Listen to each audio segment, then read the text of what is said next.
안녕하세요. 저는 서울에 사는 30 초중반인 여성입니다.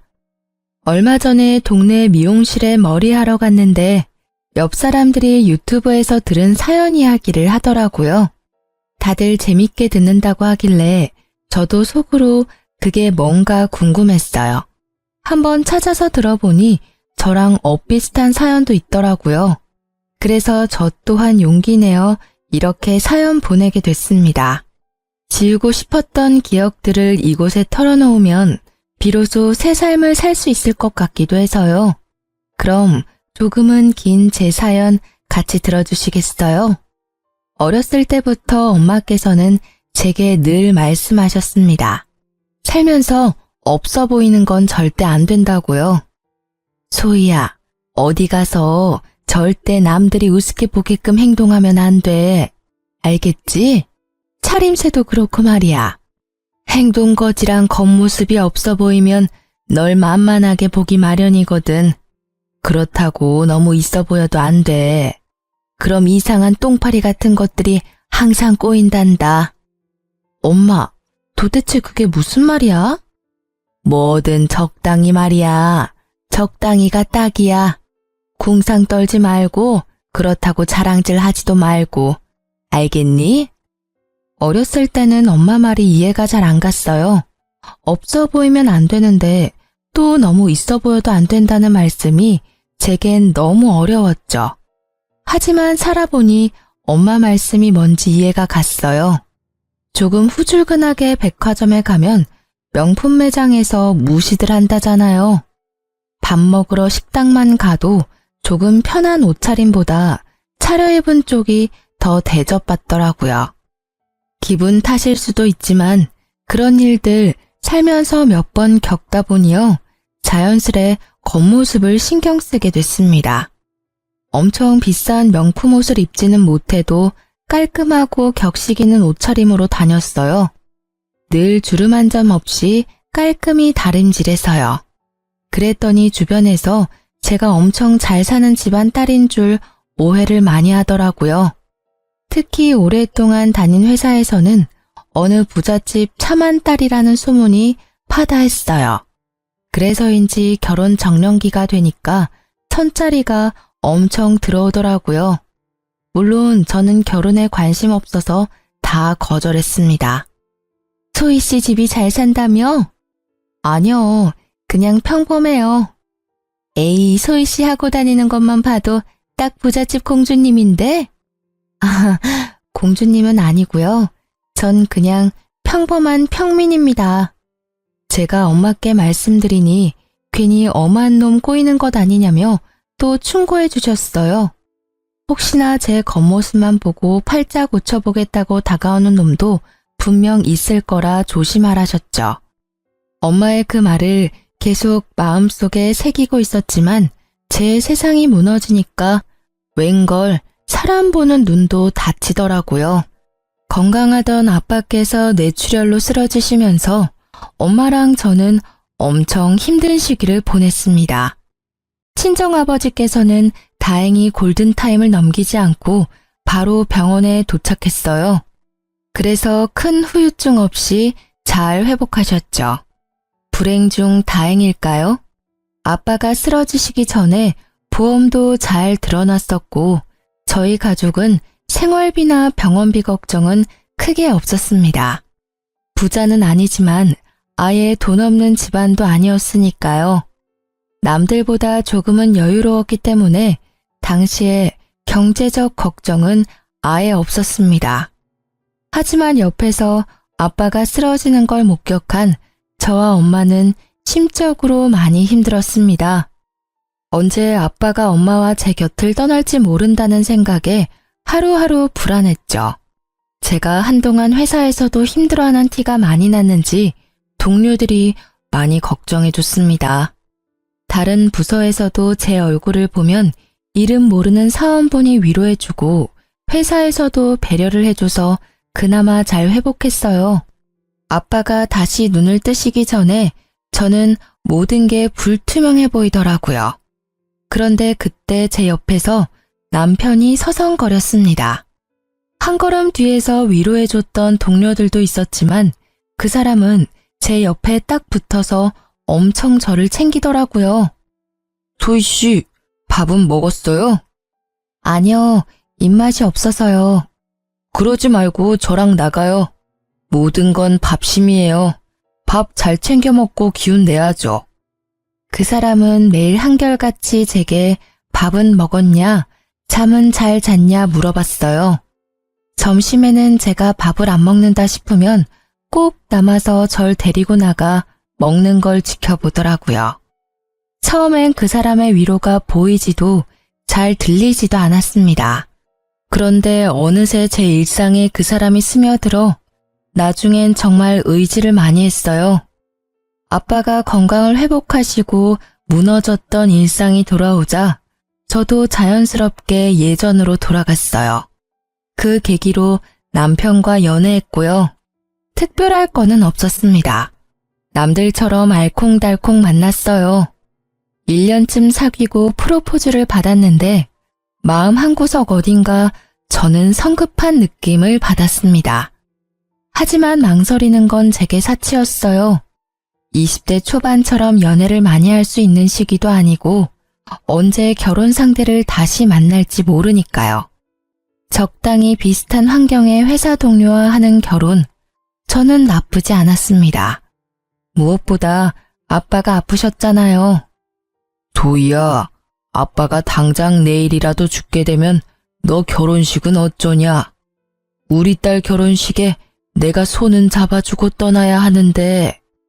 아빠도 참, 그런 소리 하지도 마세요. 프로포즈 받는데 문득 중환자실에서 의식이 돌아온 아빠와 했던 대화들이 떠올랐죠. 그래서 저는 그와의 결혼을 결심하게 됐습니다. 게다가 제가 힘들 때 옆을 지켜준 사람이니까요. 그와의 결혼 준비는 모든 게 순조로웠어요. 결혼식까지 많이 싸운다던데 저희는 평화로웠죠. 그런데 어느 날 신혼집을 알아보는데 남친이 이런 말을 하더라고요. 자기야, 우리 그냥 장모님 장인어른 댁에 들어가서 살까? 응? 그게 갑자기 무슨 말이야? 아니, 내 친구가 처가살이 한다고 자랑하는데 처음엔 그냥 웃어 넘겼거든? 근데 보니까 장모님 사랑 듬뿍 받으면서 지내는 모습이 나도 좀 부럽더라고. 아무래도 시가살이는 며느리가 고통스러운데 처가살이는 사위한테 나쁠 게 없잖아. 난 우리 둘 다 행복한 결혼 생활 하고 싶거든.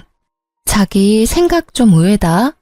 난 시댁살이든 처가살이든 둘 다 별로야. 각자 다 커서 결혼했는데 다시 부모님 집으로 들어가는 건 좀 아닌 듯해. 게다가 우린 나이도 있잖아. 돈 모아야 할 젊은 신혼부부가 보통 부모님 집 들어가서 살지. 그래? 당신은 별로겠지만 장인어른 생각은 다르지 않을까? 응? 아무래도 한번 편찮으셔서 집에 우리라도 있는 게 든든하실 거야. 남친 말을 들어보니 또 일리가 있었어요. 그래서 저는 슬쩍 친정 부모님께 여쭤봤습니다. 엄마, 남친이 결혼하면 친정집 같이 들어와서 사는 건 어떻냐고 묻네? 굳이? 아니, 한창 신혼인데 여길 못하러 들어와. 아니, 아빠도 한번 아프셨고 하니까 그 사람도 나름 걱정됐나 봐. 이제 우리 집 사위라 이거지. 어머, 마음만 고맙게 받는다고 해줘. 어떻게 그런 기특한 생각을 했대? 요즘 세상이 변하기는 많이 변했나 봐. 네 아빠 들으시면 감동해서 우시겠다. 하지만 신혼부부는 신혼답게 둘이 사는 게 맞아. 나중에 아빠한테도 들으니까 아빠께서도 똑같은 의견이셨어요. 아프면 병원 신세 질 테니 굳이 친정집에 들어오지 않으셔도 된다고 하셨죠. 두 분 다 신혼부부는 신혼답게 둘이 사는 게 맞다고 하셨어요. 그러니까 남친은 못내 아쉬워하더라고요. 처음엔 그 사람이 효심이 가득해 그런 줄 알았어요. 왜 그렇게 그는 아쉬워했는지는 결혼식 후에 점점 깨닫게 됐습니다. 드디어 우리가 결혼식을 끝내다니. 자기야, 아니, 여보, 고생했어. 자기도 고생했어. 우리가 드디어 진짜 부부가 됐네. 결혼식도 문제없이 다 끝내서 다행이야. 아, 후련하다. 근데 당신 어제 잠 얼마 못 자서 피곤하지? 비행기 안에서 자야지. 피곤하지. 나보다 잠 못 잔 건 당신이잖아. 나도 비행기에서 기절할 것 같아. 근데 잠시만. 나 지갑이 어딨지? 지갑? 분명 챙겼는데 안 보이네. 뭐 캐리어에 있겠지? 차 내려서 나중에 확인해야겠다. 저희가 하와이로 신혼여행을 가는데 저는 환전을 넉넉히 해가려고 했어요. 그런데 남편이 카드 위주로 쓰자고 환전하지 말자더군요. 현금은 분실 위험도 있고 카드사 혜택이 많다고요. 각자 카드를 쓸지 아닐지는 정하지 않았었지만 남편이 지갑을 통째로 집에 두고 와서 어쩔 수 없이 여행 내내 제 카드로 다 해결했어요. 조금 더 넉넉하게 환전해 올 걸. 생각해보니까 카드 안 되는 곳 많으면 어떡해? 괜찮아. 거기도 사람 사는 곳이야. ATM기 있잖아. 거기서 현금 뺐으면 돼. 아, 생각해보니까 그렇네. 엄청 걱정했는데 다행이다. 이왕 간 거 돈 걱정하면서 여행하고 싶지는 않았거든. 그치? 오랜만에 가는 해외여행에다가 신혼여행인데 여유롭게 다니는 게 좋지. 자기 미안해. 내가 이렇게 중요한 날 지갑을 깜빡해서. 남편이 지갑을 통째로 두고 왔다고 해서 처음엔 좀 짜증이 났습니다. 카드 한도 때문에 여행에 차질이 생길까 봐요. 하지만 세상이 워낙 좋아져서 카드만 있으면 현금 뽑는 건 일도 아니더라고요. 게다가 지갑이라 다행이지 빡빡한 비행기 시간에 여권 안 놔두고 온 게 어디냐며 저는 좋게 생각하려고 했어요. 그런데 신혼여행 때 남편의 돌발 행동에 깜짝 놀랐습니다. 고의로 지갑을 두고 온 게 아닐까 생각했죠. 신혼여행 첫날 저는 결혼식이랑 장시간 비행 탓에 몸이 너무 고단했습니다. 반면에 남편은 피곤하지도 않은지 일찍 일어나서 산책을 하겠다고 하더군요. 깼어? 산책할래? 지금 몇 시야? 6시 반. 산책하고 호텔 조식 먹으면 딱일 것 같은데. 되게 일찍 일어났네. 미안한데 자기야, 나 지금은 도저히 못 일어나겠어. 조금만 더 자면 안 될까? 그럼 조식은 나 먼저 먹을까? 난 안 먹어도 돼. 근데 혼자 먹을 수 있겠어? 당연하지. 내가 애도 아니고. 혼자서도 잘 먹을 수 있어. 그러니까 걱정하지 말고 자긴 아직 피곤할 텐데 더 자요. 저는 남편이 조식을 먹고 난 뒤 금방 돌아와 저를 깨워줄 줄 알았어요. 그런데 일어나 보니 시간이 훌쩍 지나 어느덧 오후더라고요. 깨웠는데 혹시 제가 못 일어나서 혼자 나간 건가? 아님 무슨 일이라도 생겨서 아직 안 들어온 건가? 별별 생각을 다 하면서 전화를 확인하는데요. 아니나 다를까 문자가 엄청 와 있더라고요. 놀랍게도 그건 남편의 연락이 아니라 카드 결제 문자였습니다. 아주 다양한 금액대가 긁혔더라고요. 처음에는 제가 해외에 있다는 걸 인지를 못하고 정말 깜짝 놀랐어요. 도난 신고를 해야겠다는 생각과 손이 벌벌 떨리는데 갑자기 이곳이 하와이라는 게 떠올랐습니다. 헌데 그것도 잠시 제가 카드를 분실했구나 좌절했는데요. 순간 잠결에 제 카드를 들고 간다는 남편의 음성이 떠오르더라고요. 저는 곧바로 다리에 힘이 풀려 주저앉았습니다. 분실한 게 아니라 다행이라며 혼자 안도를 하다가 아니지, 그게 아니지라는 생각이 들었어요. 제가 호텔방에서 혼자 자고 있는데 남편 혼자 쇼핑을 하고 있는 상황이 이해가 안 갔죠. 그것도 제 카드를 말도 없이 엄청 긁었으니까요. 그 생각이 들자마자 남편에게 전화를 걸었는데 전화를 안 받더라고요. 연락이 계속 안 되니까 남편이 카드를 잃어버렸다는 결론으로 도달했어요. 여보세요? 아니, 제가 신혼여행을 해외로 왔는데요. 카드를 분실한 것 같아서요. 놀라서 부랴부랴 카드 분실 신고를 하고 있는데 눈물이 나더라고요. 그땐 정말 놀라서 카드를 정지시키고 곧바로 연락 안 되는 남편도 실종 신고를 하려고 했어요. 다행히 카드 고객센터와 통화하는 중에 남편은 무사히 호텔방으로 돌아왔습니다. 놀란 토끼 눈의 남편을 마주하자 안도와 동시에 화가 치솟더라고요. 뭐야 당신? 지금까지 뭐 했어? 내가 얼마나 놀란 줄 알아? 여보, 왜 울고 있어? 나 쇼핑하고 왔는데. 말도 없이 혼자 쇼핑하고 온 거야? 너 피곤하대서 혼자 다녀왔지. 그건 새벽이었고 오전에 나 깨울 생각은 안 들었어. 지금 오후 2시가 훌쩍 넘었어. 시간이 벌써 이렇게 됐다고? 아, 내가 미안해. 정신없이 돌아다니다 보니까 미처 몰랐다. 근데 당신도 너무하다. 내가 못 깨웠어도 혼자 일어나면 되잖아. 애야? 뭐? 그렇잖아. 내가 몇 시에 돌아올 줄도 모르는데 알람이라도 맞춰놓고 잤어야지. 당신 도대체 몇 시에 일어난 거야? 내가 그럴 정신이 있었어? 밤 늦게 도착해서 기절했잖아. 나 6시에 일어났을 때도 비몽사몽이었어. 그리고 상식적으로 난 당신이 아침 먹고 산책만 하고 돌아올 줄 알았어. 연락은 되지도 않고 남겨놓은 것도 없고 카드 결제 내용만 잔뜩 와 있잖아. 내가 안 놀라게 생겼어? 게다가 내 카드를 상의도 없이 어떻게 막 긁어.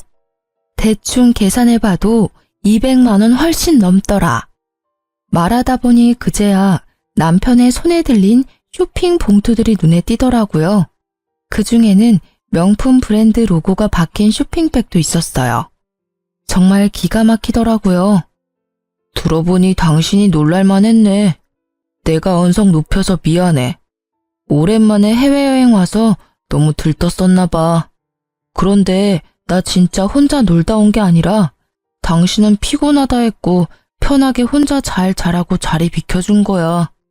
조식 먹고 산책 좀 하다가 호텔 구경하는데 심심하더라고. 그래서 잠깐 바깥 구경한다는 게 이사단이 났네. 세일도 많이 하고 또 한국보다 더 싸니까 나도 모르게 카드를 긁고 있더라. 상의 없이 카드 써서 미안.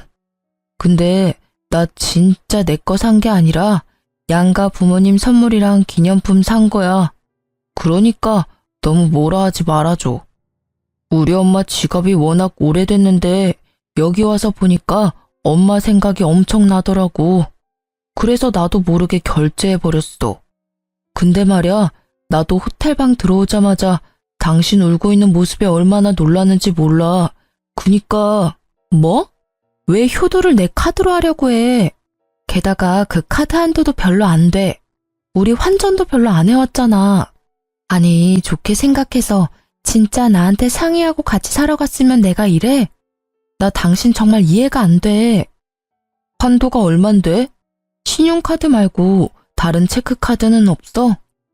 뭐? 남편이 반성은 안 하고 제게 다른 카드가 없냐고 묻는 순간 저는 속으로 결혼식 올리고 바로 이혼해도 될까? 사람들이 엄청 뒤에서 수군거리겠지? 뭐 이런 생각을 속으로 했어요. 어떻게 배우자가 되자마자 카드를 자기 것처럼 막 쓸 수 있는지 이해가 안 됐습니다. 물론 남편이 쓴 건 남편에게 다 받을 생각이었지만요. 이 신혼여행은 망했어. 어떻게 시작부터 이래? 남은 여행 나 웃으면서 보낼 자신 없어. 자기야, 실수라고. 한 번만 화 풀어라, 응? 내가 배려 없이 굴어서 미안해. 따로 있고 싶어. 이왕 이렇게 된 거 오늘은 각자 시간 보내자. 나 생각할 시간이 좀 필요해. 여보야. 그리고 당신이 오늘 카드 쓴 거 말야. 아무리 양가 부모님 선물이라 해도 나랑 아무런 상의도 안 하고 산 거니까 환불하던지. 아님 당신이 쓴 돈들 계산해서 나한테 입금해. 아무리 부부가 됐어도 지켜야 할 선이라는 게 있는 거야. 식 올리자마자 어떻게 이래? 뭐? 입금하라니. 뭘 꼭 그렇게까지 해야 해? 입으로는 미안하다면서 아직도 정신 못 차렸구나? 그럼 나 혼자 당신이 쓴 돈 감당해야 하는 거였어? 나도 평범한 직장인이야. 매달 고정 지출비가 있는데 갑자기 그렇게 큰 돈 나가는 거 부담스러워. 부부끼리 참 치사하다. 뭐? 치사?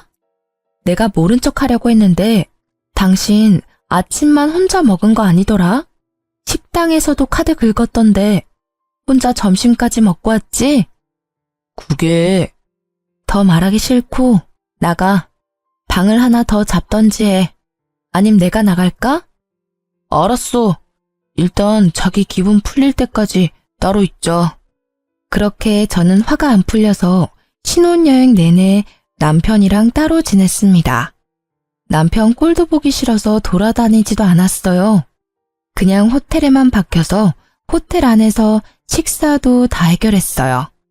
남편이 무릎 꿇고 싹싹 빌어서 마지막 날쯤 겨우 화해했어요. 화해라기보다는 한국에 들고 갈 선물들 사려고 억지로 얼굴 봤네요. 어쨌든 결혼 축하하러 와준 소중한 걸음들의 보답도 해야 하고 양가 어른들 선물도 다시 준비해야 했으니까요. 남편은 정말 반성한다며 그대로 사왔던 것들 다 환불했습니다. 그래서 그때 산 게 진짜 부모님 선물이었는지 본인이 갖고 싶었던 걸 산 건지는 잘 모르겠어요. 또 그렇게 당장은 짜증나도 화해할 수밖에 없었던 가장 큰 이유는요. 신혼여행에서 돌아오는 날은 친정집에서 자야 했기 때문입니다. 친정 부모님께 안 좋은 모습 차마 보여드리고 싶지 않았거든요. 그리고 그 다음 날은 시댁에서 보내기로 했기 때문에 저는 우선 그 일정을 다 마무리하자 생각했어요. 그리고 신혼여행 때 사건을 남편과 한 번 더 제대로 짚고 넘어가야겠다 싶었습니다. 진짜 이혼할 수도 있는 문제라고 생각했거든요. 엄마, 아빠, 저희 왔어요. 왔어? 어휴, 고생했네. 즐겁게 쉬고 왔어? 네, 뭐.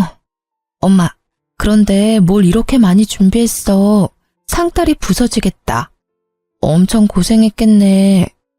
뭘, 아빠가 많이 도와줬어. 뭐 한 건 없지만 우리 딸, 우리 사위 많이 먹어. 우와, 감사합니다, 장모님. 남편은 잠깐 제 눈치를 보다가 밥을 허겁지겁 맛있게 먹더라고요. 그런 남편을 흐뭇하게 바라보는 친정 부모님을 보고 저는 마음이 좀 불편해서 잘 먹지 못했어요. 해외에서 입맛 안 맞아서 고생했어? 사위는 잘 먹는데 넌 왜 그렇게 못 먹었어? 미안해, 엄마. 힘들게 준비하셨는데 딸이 많이 못 먹어서 속상했구나. 아니, 비행기를 오래 타고 와서 그런가 입맛이 없었어. 속이 부대끼더라고. 약 줄까? 아니, 그 정도는 아니야, 엄마. 나 괜찮아요. 근데 엄마는 이제 괜찮아? 뭐가? 엄마 결혼식 때 엄청 우셨잖아. 아이고, 그러게. 내가 기쁜 날 그렇게 울면 안 됐는데. 예쁜 딸 보내려니 그렇게 속상했어요? 당연하지. 우리 예쁜 딸 시집 보내는데 내가 안 울면 이상하지. 사위가 야속하기도 했지. 엄마는 너 좀 더 내 옆에 데리고 있고 싶었거든. 엄마께서는 갑자기 또 우셨어요. 저는 당황해서 엄마 눈물을 닦아드렸죠. 너무 울어서 남편은 밥 먹게 하고 저랑 엄마는 안방에 들어가서 마저 얘기를 나눴는데요. 엄마, 그만 울어. 나 결혼했어도 집도 가깝고 우리 자주 볼 거잖아요. 그게 말이야, 소희야, 사실 말이다. 엄마께서는 한참을 우시다가 천천히 옛날 이야기를 해주셨어요. 가슴속에 품고 있었던 이야기를 고민하고 또 고민하고 제게 털어놓으셨습니다. 제가 상처받을까봐 지금껏 숨겼었는데 이제는 다 커서 결혼도 했고 진짜 말해줘야 할 것 같았다고 하시더라고요. 뭐? 내가 엄마 딸이 아니라고? 아니긴 왜 아니야. 넌 누가 뭐라 해도 내 딸이야. 그러니까 어쨌든 엄마 말은 내가 친딸이 아니란 거잖아. 저는 2살 때 입양됐다고 합니다. 처음엔 너무 충격이었어요. 입양해서 지금껏 남부럽지 않게 잘 키워주신 부모님께 감사하기도 하고 절 버린 친부모가 원망스럽기도 했어요. 그리고 지금 결혼했으니 이혼을 하든 말든 남편에게도 이 사실을 말해줘야겠다고 생각했습니다.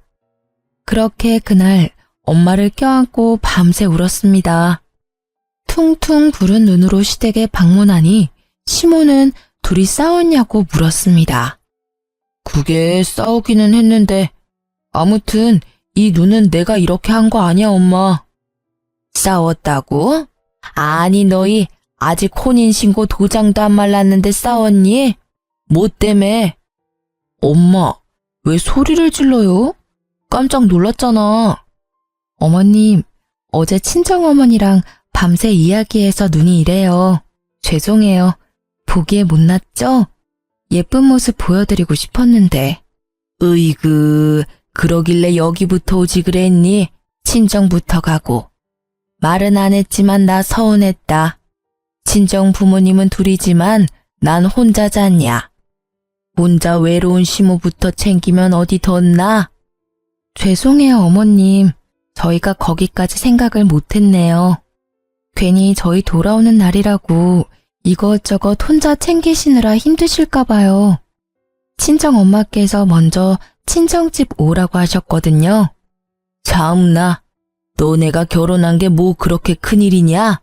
다 늙은 내가 다 큰 너네를 챙기긴 뭘 챙기냐? 너네가 날 챙겨야지. 에휴, 됐다. 배고프니 얼른 밥이나 먹자. 아, 네. 뭐하고 서 있냐? 네? 아이고, 배고파 죽겠으니까 얼른 밥 준비해라. 며느리로 방문한 공식적인 첫날이잖냐. 어디 네 요리 솜씨 한번 봐야지. 친정집에서는 상다리가 휘어질 정도로 남편과 저를 엄청 환대해 주셨어요.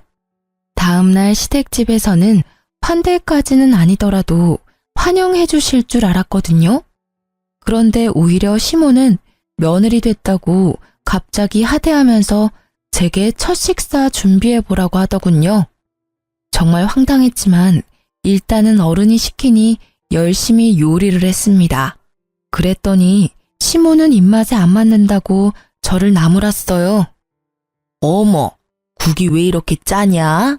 완전 소태다. 얘, 너 이런 식으로 국을 끓이면 나트륨 중독으로 우리 아들 명줄 짧아져. 요리 좀 한다고 들었는데 왜 이 모양이니? 너 우리 아들이랑 같이 살려면 나한테 엄청 배워야겠다. 엄마, 맛만 있는데요 뭘. 자기야, 진짜 맛있어. 반찬도 다 맛있는데. 남편은 제가 혼나는 게 안쓰러운지 그래도 제 편을 들더라고요. 저는 밤이 되어서야 시모의 구박에서 벗어날 수 있었습니다. 요리부터 설거지까지 전부 제게 테스트한다며 절 다 시켰거든요. 어머님, 좀 너무하신 거 아니야? 다짜고짜 여독 풀지도 못한 며느리한테 요리시키셔서 첫날이라 그러시는 거겠지 하고 참았어. 근데 설거지까지 다 나 시키고 자기는 도와주지도 않고. 여독은 친정에서 충분히 풀지 않았어. 당신 남편한테 시어머니 흉보는 건 좀 깬다. 그것도 뒤에서 몰래 말이야. 우리 엄마 아시면 얼마나 충격이시겠어? 입장 바꿔서 내가 장인 장모님 흉보면 좋아? 난 뒷땅 까는 사람 딱 질색이야. 그렇게 안 봤는데 당신 좀 실망이야? 뭐라고? 미안한데 이건 뒤에서 흉보는 게 아니라 당신한테 대놓고 흉보는 거야. 아니, 당신이야말로 입장 바꿔서 생각해봐. 우리 엄마 아빠가 어제 당신한테 사위된 지 첫날이니 요리하고 설거지 해보게 하면 기분 좋아? 그런 취급 받으면 좋겠냐고. 뭔 소리야? 남자랑 여자는 다르지. 뭐가 다른데? 우리 엄마 아빠께서는 당신 귀한 손님 대접해줬는데 난 왜 여기서 찬밥 신세야? 시댁에서 큰 소리 내며 싸울 수는 없으니 남편은 집 가서 다시 이야기하자며 자리를 피했어요. 저는 여러모로 신혼여행 때부터 받은 스트레스에 몸도 마음도 지친 상태였습니다. 게다가 풀리지 않은 여독과 종일 심호에게 시달려 피곤이 몰려오더군요. 잠깐 눈을 붙인다는 게 아예 잠들어 버렸죠. 그런데 깨어보니 또 남편은 제 곁에 없었습니다. 화가 나서 다른 방에서 자나 싶었죠. 물을 마시러 나왔는데 시모랑 남편이 마당에 있더라고요. 저랑 엄마가 둘만의 시간이 필요했던 것처럼 두 모자도 할 말이 있겠지 싶었어요. 그런데 창문 방충망 사이로 들려오는 제 이름에 저도 모르게 귀를 쫑긋했습니다. 가까이 가니 시모랑 남편은 소주를 마시고 있었어요. 자기 예뻐하는 모습이 안 보이는데 제가 쉽게 넘어오겠어? 엄마라도 먼저 좀 잘해줘야지. 안 그래도 신혼여행 때 대판 싸웠는데 엄마까지 그러니까 섭섭하다고 난리잖아. 아이고, 그게 마음처럼 쉽게 되는 줄 아냐? 소위 제가 예쁜 구석이 있어야 예뻐하지. 저는 그 대화에 온몸이 굳었지만 딱 한 군데 손가락은 잘 움직이더라고요. 혹시라도 놓칠세라 곧바로 동영상을 촬영했습니다. 저보고 뒷담 까지 말라고 뭐라 하더니 남편은 시모랑 제 이야기하는 모습에 본능적으로 찍었죠. 발뺌할지도 모르니 창문을 통해서 동영상을 찍었습니다. 아니, 소위 걔가 애가 예뻐 보이기라도 하면 몰라. 얼굴도 그 꼴이 뭐냐? 안 그래도 못생긴 얼굴 더 못 봐주겠더라. 엄마, 내가 좀만 참자고 그랬잖아. 소위 내 스타일 아닌 거 엄마도 잘 알잖아. 나도 꾹 참는데 엄마도 좀 예뻐해줘. 장인어른 몇 년 전에 뇌출혈 수술했었으니까 분명 오래 못 살 거라 몇 번 말해? 금방이야. 지금 정정해 보여도 2차 뇌출혈 소리 소문 없이 금방 또 온단 말이야. 그럼 그 재산 다 우리 거라고. 그니까 며느리한테 잘해줘. 히히히, 그래. 그 사돈 양반 언제 갈지는 몰라도 고시겠지 아마. 그래, 내가 그것만 믿고 결혼시켰지. 깜빡했다. 소위 저기 집애가 뭐 볼 건 없어도 집안 하나는 좋아 보이니 내일부터는 정말 마음 다 잡고 잘해줘야겠다. 그래, 엄마. 난 소희가 아니라 저 집안 재산이랑 결혼한 거야. 그것만 생각하자. 아, 근데 생각할수록 저거 열받네. 집도 잘 살면서 신혼여행 가서 내 돈까지 쓰게 하더라고. 너가 잘 몰라서 그래. 원래 잘 사는 집안일수록 그런 거 칼같이 지키는 거야. 그래? 어떻게 카드 받아내지? 결혼한다고 끌어모았어서 이제 우리 알거지잖아. 너야말로 성급하다 이놈아. 살살 구슬려야지. 그런가? 엄마, 내일부터 살살 구슬려 볼게. 화이팅! 짠합시다 어머니. 이 지긋지긋한 월세집에서 벗어나기 위하여. 알고 보니 이 넓은 시댁 단독주택도 월세였더라고요. 저는 남편과 시모의 대화에 참을 수 없는 분노가 차올랐어요. 어떻게 저와 제 부모님을 두고 그런 생각을 했는지 치가 떨렸습니다. 남편은 회사에 놔두는 소문을 듣고 제가 잘 사는 집안 딸인 걸 알고 접근한 거였죠. 참 허망했습니다. 저는 속이 뒤집어졌지만 곧바로 티내지 않았습니다. 못된 모자 참교육은 시켜줘야 했으니까요. 이혼은 정해진 결론이고 못된 아들 의견에 동조한 시모부터 복수하기로 생각했어요. 저는 매일 점심시간마다 시댁에 놀러 갔습니다. 회사랑 가까웠거든요. 이미 남편과 시댁의 재정 상태는 알았고 뜯어먹을 건 없고 밥이라도 얻어먹어야지 싶었어요. 시모는 처음에는 저를 반겼어요. 어머님, 저 어머님 손맛 배우려고 왔어요. 근데 어쩌죠? 회사 점심시간에 온 거라 바빠서 요리는 못 배울 것 같은데. 어머, 네가 요리를 못하러 배워. 내 말을 아직도 담아뒀어? 내가 해줄 테니까 넌 걱정하지를 마. 어머님, 그럼 저 갈비찜 먹고 싶은데 내일 또 와도 돼요? 응? 갈비찜? 아, 내일 또 온다고? 아, 그래. 내가 다 해놓으마. 먹고 싶은 거 미리 말하기만 해. 큰 소리 뻥뻥 치던 시모에게 저는 매일 먹고 싶은 걸 말했죠. 어머님, 전복회가 너무 먹고 싶어요. 아침부터 시모에게 연락해 놓으면 시모는 열심히 장봐서 점심을 제게 대접하더군요. 그리고 남편에게 마음에도 없는 시모 칭찬과 자랑을 했어요. 여보, 어머님이 날 정말 끔찍하게 아끼셔. 나 친구들한테 계속 자랑하잖아. 오늘은 전복회까지 직접 떠주셨다니까. 그래? 전복회? 맛있었겠다. 난 왜 안 불렀어?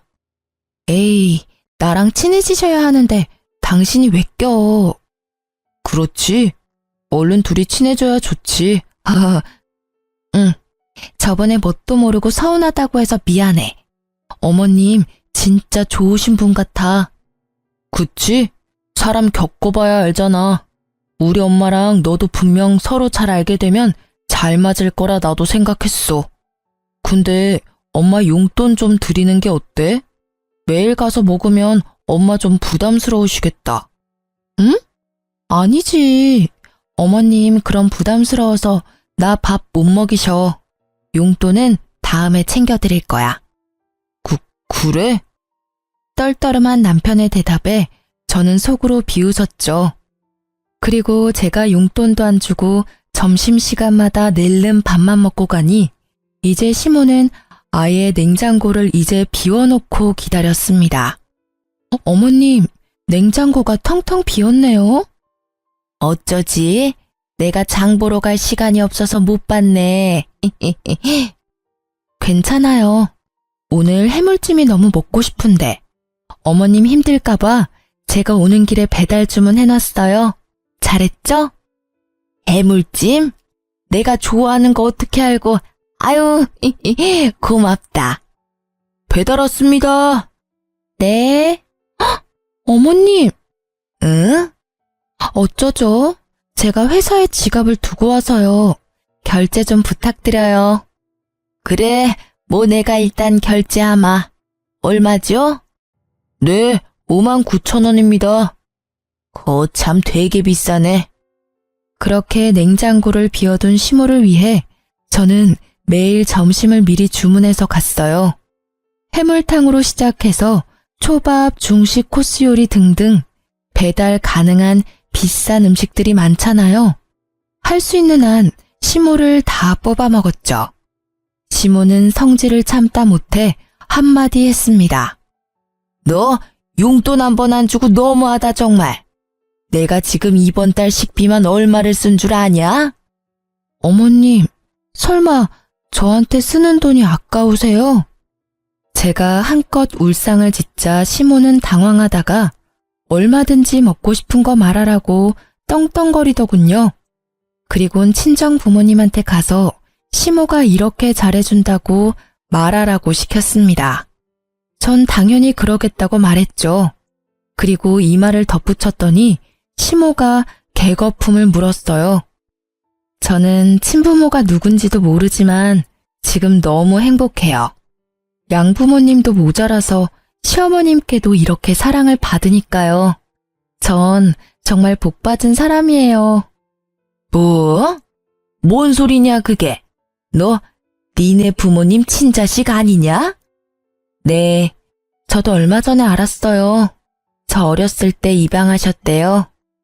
너 왜 그 중요한 걸 숨겼냐? 진짜 네가 친자식이 아니라고?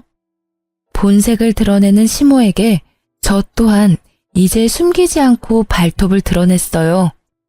왜요? 그게 뭐 어때서요? 정신 차려라. 아니 양부모가 너한테 뭐라도 남겨주겠냐? 너 정말 무서운 애구나. 이거 사기 결혼이야. 결혼 전에 말했어야지. 이혼이라도 할까요? 당연한 걸 물어. 이 괘씸한 것. 시모는 이혼 소송할 거라며 제게 각오하라더군요. 너 미쳤지? 감히 날 속여? 퇴근하고 남편에게 물어보니 생각이 같다 하더군요. 이미 제가 말하기 전에 시모한테 들었는지 얼굴은 울그락불그락 했습니다. 역시나 제가 속였다고 사기 결혼이라고 시모와 비슷한 반응을 보였죠. 그래서 저는 남편을 데리고 친정 부모님께 같이 가서 이혼 말씀드리자고 말했어요. 마지막 예의는 갖춰달라고요. 제가 밤늦게 남편을 데리고 나타나자 친정 부모님께서는 어리둥절해 하셨죠. 무슨 일이냐 갑자기. 너희 뭔 일 있어? 걱정스러운 얼굴을 한 부모님께 저는 물었어요. 엄마 아빠, 저 할 말 있어요. 죽어서 유산 남기지 말고 지금 정신 운전할 때 저한테 유산 남겨주세요. 저 친딸 아니잖아요. 그래서 걱정돼요. 아무것도 못 받을까 봐서요.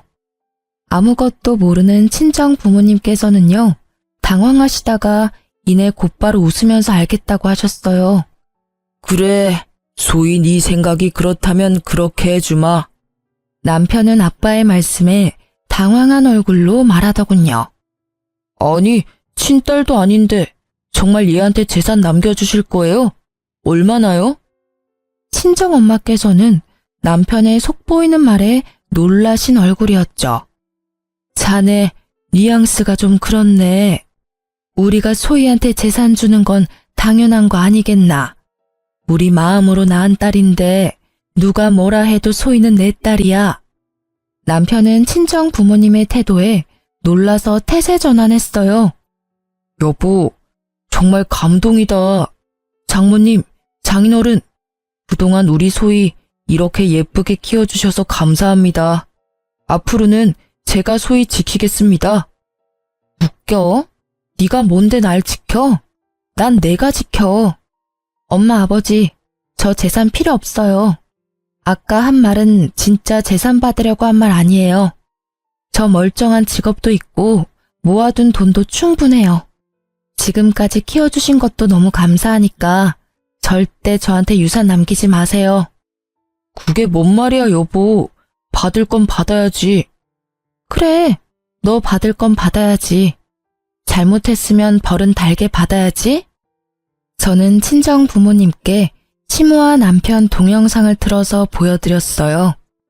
남편 놈은 자기 목소리와 자기 엄마 목소리가 흘러나오자 무릎부터 꿇더라고요. 사실 제가 혹시 몰라 2시간 전에 친정아빠한테 충격받지 마시라고 미리 귀뜸해 드렸었습니다. 이렇게 할 건데 놀라지 마시라고요. 아버지께서는 기다렸다는 듯 남편의 뺨을 날렸어요. 감히 내 귀한 딸에게 상처를 입혀? 잘못했습니다. 그런 의도로 한 말 전혀 아니에요. 나 자네한테 단 한 푼도 안 줄 거야. 쉽게 안 죽어. 죽더라도 이혼하는 거 다 보고 죽을 테니 걱정 말게. 엄마께서는 손에 집히는 대로 남편에게 물건을 던지셨어요. 당장 나가. 내 집에서 당장 꺼져. 소송을 해서라도 이 부분 바로 잡을 거야. 네 놈, 네 엄마, 내가 가만 안 둬. 그렇게 남편 놈은 쫓겨나고요. 아빠와 저는 엄마를 달래드렸어요. 시모는 얻어맞고 온 남편을 보고 또 불이 나게 다시 남편의 손을 끌고 친정집으로 달려왔죠. 아이고, 사돈어른 잘못했습니다. 술김에 헛말이 나왔어요. 내가 이놈의 술을 끊어야지. 내 아들은 못난 애미 말에 맞장구 친 죄밖에 없어요. 아들이 정말 소희를 사랑하고 있습니다. 그렇지 아들? 네, 맞아요.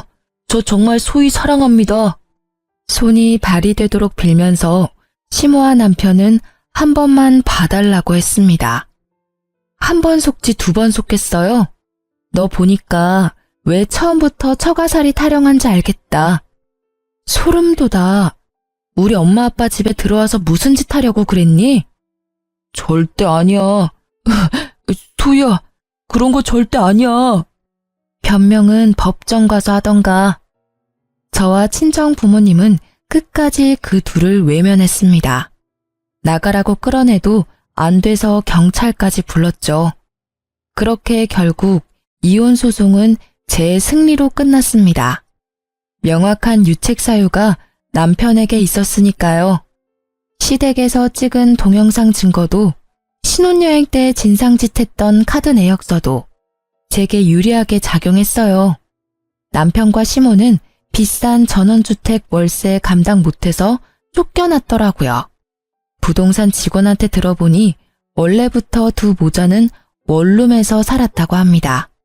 저랑 결혼하려고 전원주택에 무리하게 들어가선 단기 월세살이를 한 거죠. 전 남편과 이혼 소송 중에 회사에서 마주치는 게 너무 싫었는데요. 마침 타이밍 좋게 전 남편은 회사에서 잘렸습니다. 전 남편은 돈 무서운 줄 모르고 결혼 전에 회사 동료들한테 야금야금 빌린 돈들이 있었나 봐요. 안 갚고 배째라는 시기라 크게 한바탕 난리가 났어요. 하마터면 저까지 피해 입을 뻔했네요. 그나마 결혼 전 빌린 돈이라 저는 엮이지 않았네요. 회사에 제가 관련되지 않은 거라 소명하느라 골치 꽤 아팠습니다.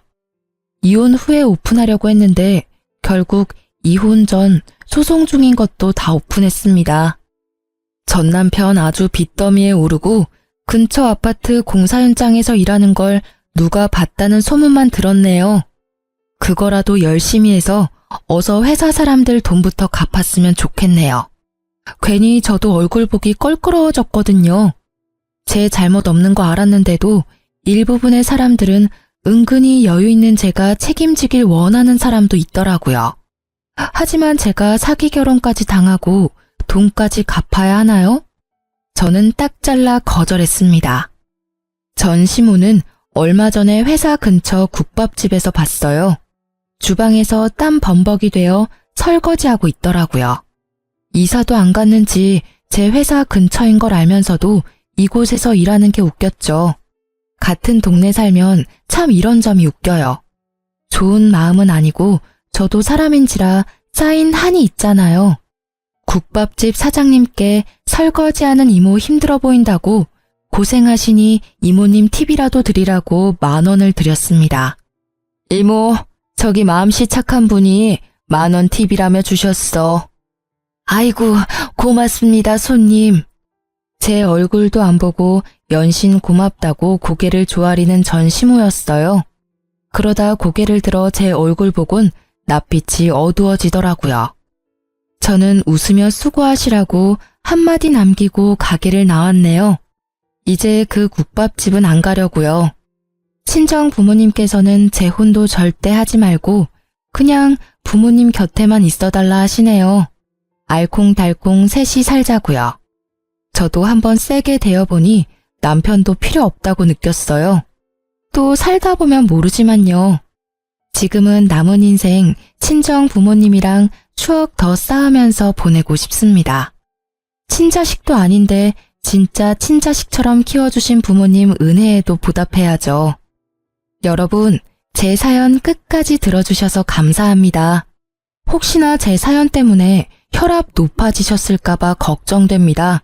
시원한 물 한 잔 천천히 들이키시고 무더위 잘 이겨내시길 바라겠습니다. 감사합니다.